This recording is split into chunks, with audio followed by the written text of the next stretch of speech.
நரிகளுக்கு என்ன வந்தது கேடு, உங்களுக்கு யார் விதிக்க முடியும் கேடு என்ற வாசகத்துடன் பெரியகுளத்தில் எடப்பாடி பழனிசாமிக்கு பிரம்மாண்ட வரவேற்பு அளிக்கப்பட்டுள்ளது.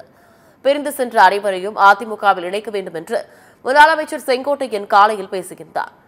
இதற்கு பதிலளிக்கும் வகையில் அதிமுக பொதுச் செயலாளர் எடப்பாடி பழனிசாமிக்கு ஓ பன்னீர்செல்வம் தொகுதியில் பிரம்மாண்டமான வரவேற்பு கிடைத்திருக்கிறது. எழுச்சி பயணமாக பெரியகுளம் வந்த இபிஎஸ்ற்கு வித்தியாசமாக பேனர் வைத்து வரவேற்பு கொடுத்தனர். அதில் நரிகளுக்கு என்ன வந்தது கேடு, உங்களுக்கு யார் விதிக்க முடியும் கேடு என்று அண்ணா திமுகவில் அனைவரும் உங்களோடு, நீங்க மட்டும் போதும் தலைவா, நாங்க இருக்கின்றோம் என்று ஒற்றுமை வேடம் போடும் நரிகள் வேண்டாம், கழகத்திற்காக உயிர் வருத்தி உழைக்கும் நீங்கள் மட்டும் போதும் என்று எழுதப்பட்டிருக்கிறது. உணர்ச்சிமயமாக தொண்டர்களும் நிர்வாகிகளும் பதாகைகளையும் பேனர்களையும் ஏந்தி நின்றனர்.